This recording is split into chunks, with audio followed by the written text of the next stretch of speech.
Welcome to Tech Topics brought to you by Cybervenger. We help keep small businesses stay protected and compliant with cutting-edge cybersecurity and IT solutions. Hello everyone, my name is Andy. I'm the Managing Consultant for Cybervenger. Today we're doing another deep dive into the 110 controls of NIST 800-171. You can find out more about what that is in our channel. So for today, let's take a look at our new control here, and it is 3.13.8. It says very simply and rather redundantly, implement cryptographic mechanisms to prevent unauthorized disclosure of CUI during transmission unless otherwise protected by alternative physical safeguards.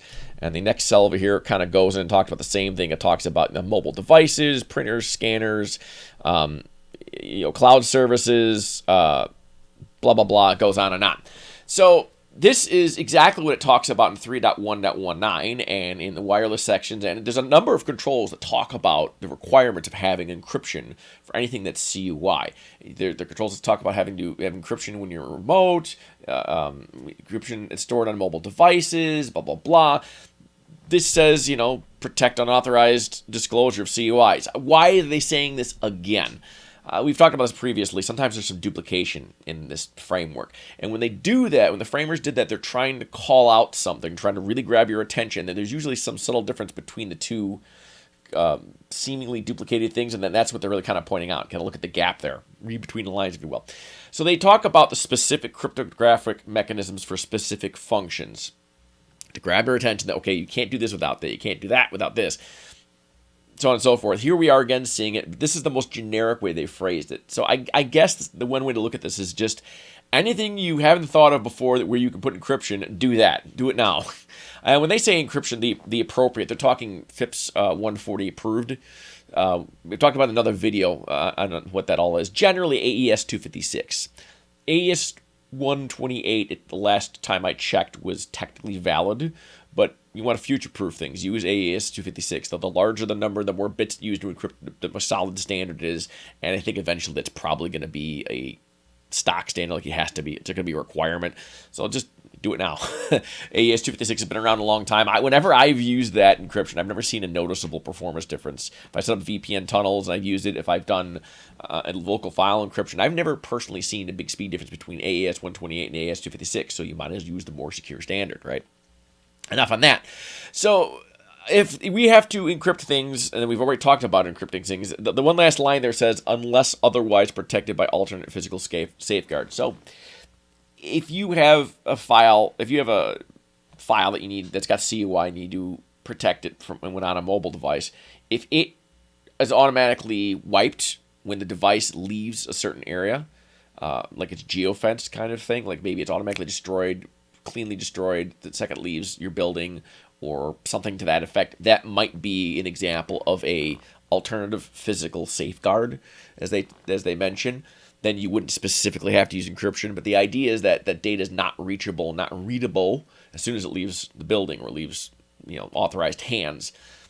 I can't really think of anything else, and I don't know why you would do that, why you wouldn't just encrypt things in the first place, but that's not the point of the standard. The point is explicitly trying to avoid telling you what to do in a step-by-step. I think they're trying to give you a framework and a universal policy that's generic enough to apply to everybody.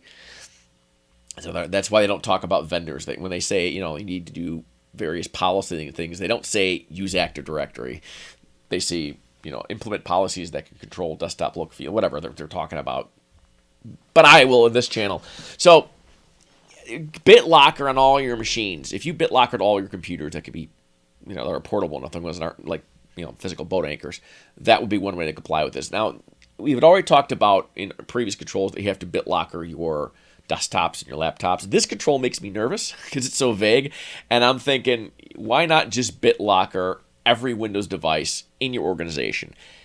Obviously, the mobile devices we already talked about in the control.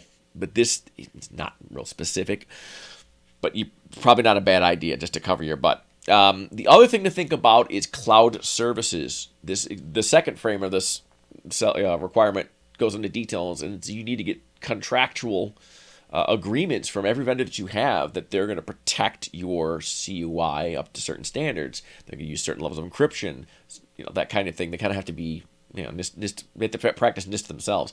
A good example of this is Office 365. You cannot use Office 365 in your business to house or transport CUI of any type at all unless you're using GCC High. Microsoft is aware of these compliance requirements, and Microsoft's not going to let this slip by. So they have created a whole different setup, a different set of servers, different protocols, much more money. You know what? Microsoft is going to get their ounce of blood, their pound of flesh, whatever that expression is. I'm not a big Shakespeare guy, but anyway, they want their money. Show me the money, right? That's Microsoft. So GCC High is the thing you're looking for. Now, if you don't ever email or don't send any kind of CUI whatsoever, you're not storing it in OneDrive, it's not in SharePoint, you're not emailing in and out or anything like that, then you don't need GCC High. It's only for stuff that's CUI, but it's really easy to slip a little CUI in your email. You may want to think about using GCC High. I think Google has a comparable thing to GCC High, but don't quote me on that. That's probably something I should have looked up before I did this video. But this is all generic. It's not specifically what you should do. It's just about what the control is, right? So you need to think about those kinds of things. And if you use a vendor for backup to the cloud, you got to make sure that it's US stored. You got to make sure that they're using encryption. You want to capture those agreements as part of your policy as well. And when you approve your vendor, and this is why you want to have justification, it should be documented.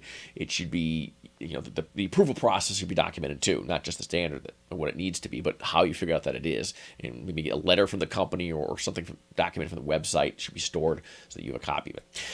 Anyway, that's the control. It's always a pain when these controls are sounding so duplicated, but I think it does point out how important encryption is. And that's all I got for this control, and I hope to see you guys all in the next one.